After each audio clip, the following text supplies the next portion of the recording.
नमस्कार दोस्तों, ये वीडियो थोड़ा अलग टाइप का है। सोचा कि इसको बनाना बहुत इम्पोर्टेंट है क्योंकि बहुत सारे लोग, छोटे बच्चों से लेके बड़े लोग, जिनकी जो वॉइस होती है, जो आवाज़ होता है वो क्लियर नहीं होता, यानी साउंड का जो प्रोनाउंसिएशन होता है वो क्लियर नहीं कर पाते। तो उन लोगों के लिए ये वीडियो बहुत इंपॉर्टेंट है। बहुत सारे स्पीच थेरेपिस्ट भी इस एक्सरसाइज को फोकस करते हैं, एक्सरसाइज करने को बताते हैं। देखिए, हम हमारी जो साउंड होता है या वर्ड होते हैं उसको अच्छी तरीके से प्रोनाउंसिएशन इसीलिए नहीं कर पाते क्योंकि हमारी जो टंग होती है, इसकी जो इलास्टिसिटी होती है वो कम होती है, उसके मसल जो है वो वीक होते हैं। और इसी वजह से बहुत सारे बच्चों में, बहुत सारे लोगों में, हम जिसको तोतला बोलते हैं, तो वो अच्छी तरीके से बोल नहीं पाते।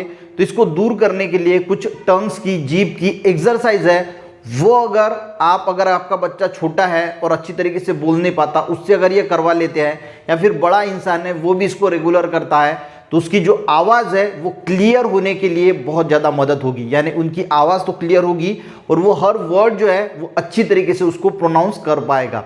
तो पहली जो एक्सरसाइज आपको करनी, देखिए 10 से 20 मिनट तक आपको ये एक्सरसाइज करनी है। पहली एक्सरसाइज आपको ये करनी है कि आपको जो आपकी जीभ है उसको नीचे की तरफ जितनी वो आती है उतनी लाने की कोशिश कर रहे हैं, यानी ऐसा, यानी जितनी नीचे की तरफ आप उसको खींच सकते हैं उतना जो है वो आप उसको करने की कोशिश करना, और ऐसे 10 सेकंड 20 सेकंड रहने की कोशिश करना। उसके बाद ऊपर की तरफ उसको लेके जाना है। इस पोजीशन में आपको 10-20 सेकंड तक रहना है। मैं आपको 4 एक्सरसाइज बताऊंगा, 4 अलग अलग प्रकार की। ये पहली है, ठीक है। उसके बाद जीभ राइट साइड को आपको जितनी खींचती है उतना खींचना है,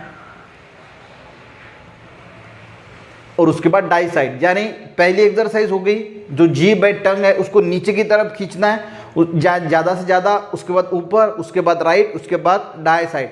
ऐसे एक बार हो जाने के बाद और एक बार कीजिए और एक बार कीजिए, ठीक है।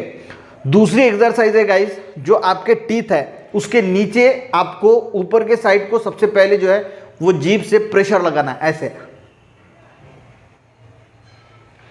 ऐसे लगाना है। उससे आपके जो मसल्स है टंग के वो मजबूत हो गए। उसी के साथ नीचे के जो टीथ है उसके पीछे के साइड से जो है वो आपको इस तरह प्रेशर लगाना है। 10 सेकंड इस पोजीशन में रहना है और रिलैक्स करना है, ठीक है। तीसरी जो है वो तीसरे साइड बार क्या करना है, जो आपका गाल है तो जीभ को गाल से अंदर से प्रेशर लगाना है, और यहाँ से बाहर से 2 उंगलियों से उस जीभ को आपको अंदर ढकेलना है, जीभ से बाहर उसको बाहर प्रेशर लगाना है। और तो इससे भी बहुत फायदा होता है। देखिए,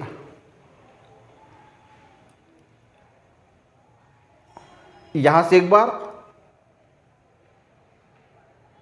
ये होगी तीसरी एक्सरसाइज, ठीक है। यानी आप अंदर से जो है वो चीक को आपको गाल से प्रेशर लगा रहे हैं और हाथ से बाहर से प्रेशर लगा रहे हैं। इस पोजीशन में आपको रहना है 5 से 10 सेकंड, इस पोजीशन में आपको रहना है 5 से 10 सेकंड, और ये 3 बार करना है।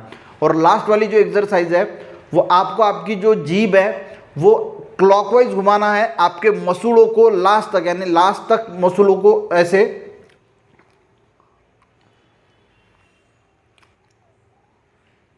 जितनी स्ट्रेच आप कर सकते हैं उतनी स्ट्रेच करके जो है वो आप अपने मसूड़ों को क्लॉकवाइज घुमाइए 10 बार, और उसके बाद 10 बार